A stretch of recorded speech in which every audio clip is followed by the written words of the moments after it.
Ya, Alhamdulillah sudah kembali kita bersama lagi di Rampai Pagi ini seperti yang telah pun kami janjikan bersama sebagai pengisian kita di Rampai Pagi pada pagi Khamis ini. Kita bawakan segmen Tazkirah dan tajuk yang akan kita bincangkan bersama dengan narasumber kita iaitu Jaga Aib Sesama Muslim, ya.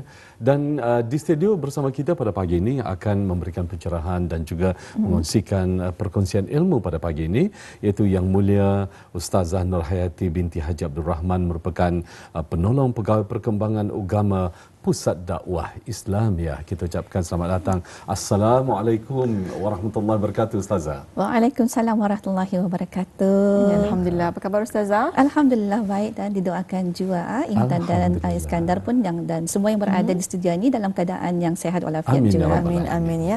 Jadi apapun terima kasih pada Ustazah ya kerana sudah datang ke studio Rampai Pagi ya untuk menyampaikan satu tazkirah itu mengenai dengan jaga aib sesama Muslim, di mana salah satu ciri ya akhlak seorang mukmin iaitu menjaga ataupun menutup aib seseorang. Menutup aib seseorang, okey. Bukan aib. Aib. Aib. Walaupun aing tutup kemarin. Memang dalam fikiran air pasal itulah. air ni. Ya. Jadi Ustazah ya sebagai mukadimah mungkin boleh dikongsikan ya. Okey, terima kasih Intan. Bismillahirrahmanirrahim. Alhamdulillahirabbil alamin wassalatu wassalamu ala asyrafil anbiya'i wal mursalin sayyidina Muhammad wa ala alihi wa sahbihi ajma'in. Rabbi shrah li sadri wa yassir li amri wahlul 'uqdatam min lisani yafqahu qawli, amma ba'd. Alhamdulillah, untuk sebagai mukadimah kita ni pada pagi ini, kita ni memang mengetahui bahawa agama Islam ini merupakan agama yang menyatu padukan, di mana salah satu ajaran dalam agama Islam ini adalah kita ni menyebarkan kasih sayang.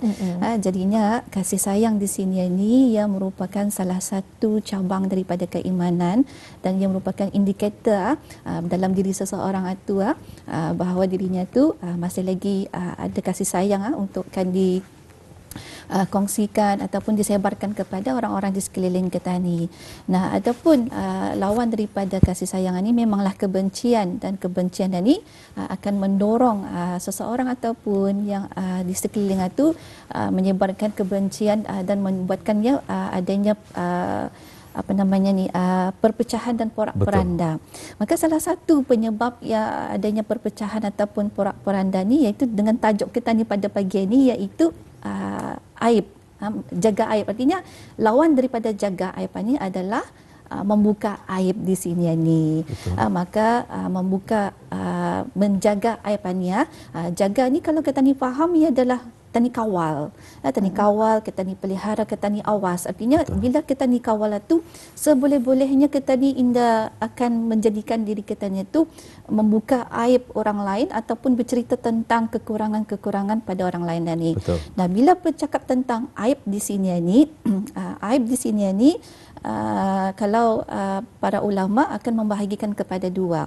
Artinya ulama membahagikan kepada dua di sini ni adalah satu adalah khalqiyah.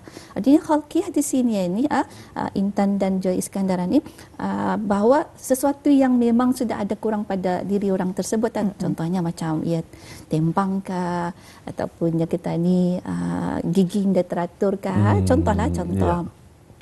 Dan ini merupakan memang sudah ciptaan Allah Subhanahu Wa Taala. Sepatutnya kita ni sebagai manusia tidak patutlah menghina seseorang ini disebabkan kekurangan yang ada pada dirinya. Kemudian yang kedua adalah berkaitan dengan akhlak kita ni lah. Akhlaknya ada dua, yang baik dan yang buruk. Artinya aib di sini ni bolehlah dan dikaitkan dengan apa yang ada kurang pada seseorang itu dan apa yang berkaitan dengan akhlak buruk seseorang ya. Kalau menurut Aibani, kalau menurut dalam Kamus Dewan Bahasa adalah rasa malu. Rasa malu, rasa hina disebabkan perbuatan keji dan seumpamanya yang dibuat oleh salah seorang daripada keluarga kita ni. Selalu kan kadang-kadang kita mendengar macam kamu aninya membawa aib sejanya, membawa malu saja dalam keluarganya, contoh sahaja. Sebab itu aib ni membuka aib orang ini adalah satu perkara yang dilarang dalam agama Islam kerana melihat kesan-kesannya yang lebih membawa kepada kemudaratan. Maka aib ni ia adalah salah satu perkara yang berbentuk dalam ghibah. Jadi ghibah ni yang kita ni umpatan. Jadinya ghibah ni ia termasuk dalam 3 serangkai dosa. Bukan saja penyakit saja yang ada 3 serangkai dia. Tetapi sebenarnya dosa ni pun ada 3 serangkai juga, iaitu kita ni berburuk sangka, kemudian kita ni tajassus. Artinya tajassus ni melihat mengintai-ngintai kesalahan orang ni, dan yang terakhir ni adalah ghibah. Dalam Al-Quran pun turut ada menyatakan tentang tentang berburuk sangka ni dalam surah Al-Hujurat, bahawa Allah Subhanahu wa taala berfirman, janganlah kamu mengintip atau mencari-cari kesalahan dan keaiban orang, dan janganlah setengah kamu mengumpat setengahnya yang lain. Adakah seorang daripada kamu suka memakan daging saudaranya yang telah mati? Jika demikian keadaan mengumpat, maka sudah tentu kamu jijik kepadanya. Oleh itu patuhilah larangan-larangan yang tersebut, dan bertakwalah kamu kepada Allah, sesungguhnya Allah penerima taubat lagi Maha mengasihani. Artinya di sini ni jelas sudah, jangan kata ni intip orang, jangan kita cari kesalahannya, jangan kita ni cuba membuka aibnya. Inilah yang dapat saya kongsikan dalam mukadimah kita ni ya. Baik, alhamdulillah telah pun diperjelaskan ya apa yang dimaksudkan ataupun sebalik daripada sifat ataupun perkataan aib tersebut ya. Sebagai mukadimahnya, terima kasih kita ucapkan pada Yang Mulia Ustazah. Dan seterusnya ya Ustazah, kita ingin tahu mengapa Islam melarang kita ni membuka aib, dan apakah kesan ataupun impaknya kepada kita ni selaku umat Islam ini? Okay, terima kasih. Ya. Alhamdulillah, agama Islam ni kalau kita ni melihat ataupun membaca Al-Quran, memang sudah ada banyak panduan sebagai manusia untuk kita ni ikuti. Kerana di dalam Al-Quran itu memang ada banyak kebaikan. Jika orang yang mengamati ataupun menelitinya, sudah tentu ia dapat faedah dan manfaatnya.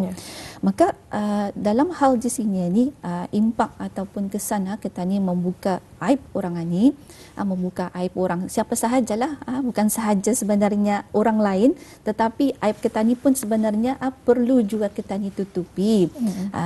Impaknya memanglah ada memberi kesan, kesannya adalah lebih kepada kemudaratan. Sebab kerana itulah Al-Quran ini sebagai mukjizat telah lebih awal lagi mengetahui tentang keburukan-keburukan yang ada dalam kita, jika sekiranya kita ni tu membuka aib orang lain. Salah satunya mengapa aib ini dilarang? Dilarang. Ia bermula daripada lidah kan. Lidah ini apabila ia ada pengawalan, ia lebih tajam daripada pedang. Jadinya kesannya tu ia akan kesan daripada lidah kita ni tu ia akan pulih ataupun terubat dalam masa yang pendek, tetapi orang akan ingat buat selama-lamanya, dan mungkin akan dipertanggungjawabkan pada hari kemudian. Nah, antara kesan kemudaratan yang ada dalam membuka aib ini, bukan sahaja memberi kesan kepada pembangunan diri seseorang tapi sebenarnya turut terkait juga dengan pembangunan negara. Artinya cuma ni tahu maksud saya tu, kan Ketania ni ada sebahagian daripada Ketania Intana, Ketania ni apabila Ketania tu kan buka aib Ketania, ada yang cool, relax saja sebenarnya, dia memberi kesannya mana saja tekamunya. Tapi ada sebahagian orang juga ia perlu sokongan, walaupun katanya aku kisahnya apa orang cakap dengan aku tentang akunya, tapi ada kalanya juga terkesanlah juga sedikit sebanyak, tapi ia perlu kepada motivasi dan sokongan. Tapi ada orang Indah dapat cope, maksud saya tu Indah dapat cope ni, Indah dapat mengatasi kerana aibnya tu dibuka. Jadinya ia akan memberi kesan yang negatif pada diri orang itu, mungkin juga pada orang yang dekat dengan orang ini, terutamanya keluarganya. Nah, di antaranya jatuh maruah. Siapapun kalau Ketani pun sedaya upaya Ketani pun Indah mau maruah Ketani ini dijatuhkan. Kemudian boleh mendatangkan rasa malu, rasa dizalimi kena buat macam mana ni dengan kesalahan yang sedikit, aib yang sedikit, tapi orang menghentam ataupun menjatuhkan dia ni dengan cara yang indah sepatutnya dan indah sewajarnya, dan boleh membuatkan seseorang ni merasa lemah diri, melemahkan jati diri dan kepercayaan. Macam kalau sudah cemana tekukan berdepan dengan orang, kan ini boleh menimbulkan macam-macam penyakit, terutamanya penyakit mental lah. Mental. Jadinya penyakit mental ni kalau sudah timbul memang akan memberi kesan yang besar kepada orang tersebut. Apalagi perkara-perkara ini pun juga turut membawa kepada kematian. Inilah yang kita ni indah mahu ataupun kita ni elakkan. Sebab apa? Boleh jadi kematiannya bukan kepada si mangsa, tetapi pada orang yang dibuka aibnya, tetapi kepada ahli keluarganya. Betul. Kan. Boleh jadi kena menanggung aib. Kan keluarganya mungkin ada penyakit, tiba-tiba datang berita yang sebenarnya datang akan terkejut, boleh membawa kepada kemautanannya, kematian ini. Dan ini pun juga dalam kita ni membuka aib orang ini ada macam-macam tertimbul isu buli daripada orang yang dikenali ataupun orang yang tidak dikenali. Kerana tu kalau kita ni, jika kita ni berada dalam tahap menerima mendengar ataupun berita ni, elakkanlah daripada terikut-ikutan di sini ni. Kalau kita ni dapat sebaiknya, walaupun orang itu memang ada kesalahan, kita ni tutuplah jua aib orang tersebut. Sebab apa? Membuka aib ni ada tempat-tempatnya yang dibenarkan dalam agama Islam. Okey, jadi itu adalah kesannya dan juga impak apabila kita membuka aib seseorang Jadi Ustazah dengan adanya ketika ini dengan laman sosial, kita percaya sahaja ada sebahagian orang akan menggunakannya untuk menuntut hak ataupun bercurhat. Jadi adakah dibenarkan ni Ustazah? Terima kasih Intan.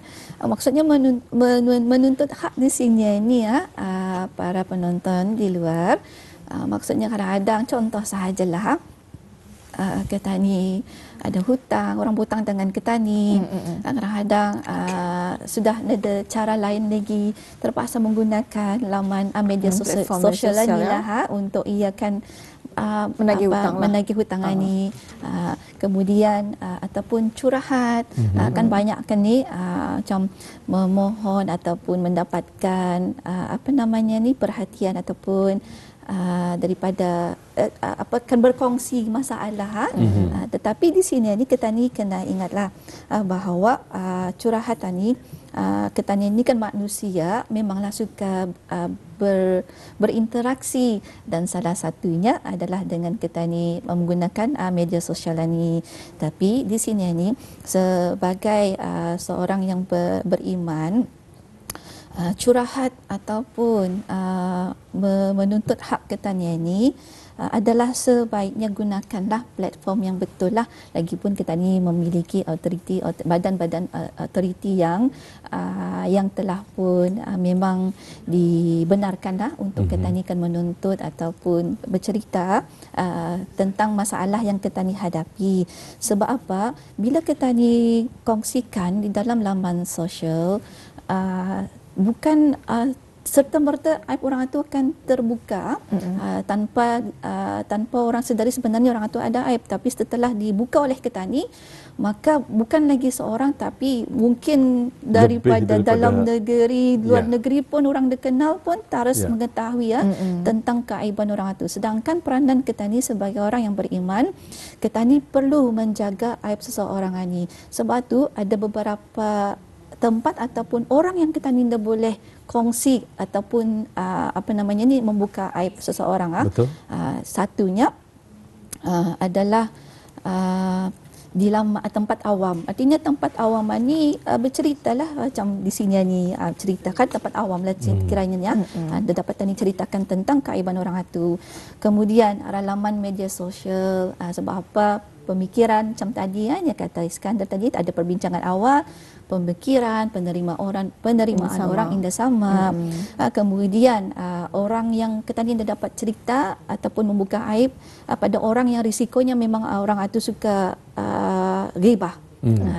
Dan kemudian orang yang mengalami kesulitan dan kesusahan, artinya mengalami kesulitan dan kesusahan ini orang itu memang sudah ditimpa kesusahan, kematian kah apakah, dan dia bercerita lagi tentang perkara ini, memang yang dia dapat akan kopa dengan perkara ini.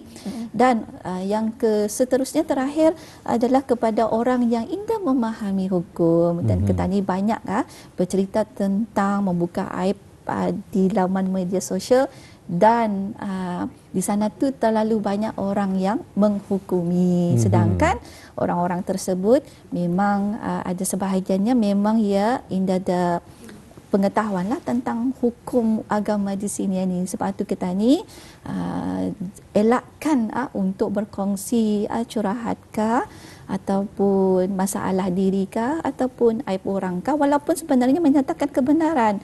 Yang lurus je yang ku cakap ni, orang ni memang macam maninya. Tapi bukanlah bermakna itu tiket arah kita ni untuk membuka aib orang itu, kecuali pada tempat-tempat yang dibenarkan dalam agama Islam. Betul sekali Ustazah. Ya, kadang-kadang rasa untuk membela diri macam orang pertama menyatakan bahawa kepada orang kedua katanya janganlah membuka aib, tetapi orang kedua menyatakan bandar jutunya cerita. Jadi cuma tu kan, walhal perkara tersebut yang dimaksudkan Ustazah adalah tanpa disedari ianya membuka aib sesama ya. Ustazah, nanti kita akan menyambung lagi tajuk tadi ini mengenai dengan Islam larang kita ni untuk membuka aib sesama Muslim ini. Kita akan berehat seketika Ustazah. Kita akan kembali selepas ini. Auda, jangan ke mana-mana, terus bersama kami menerusi Tazkirah di Rampai Pagi.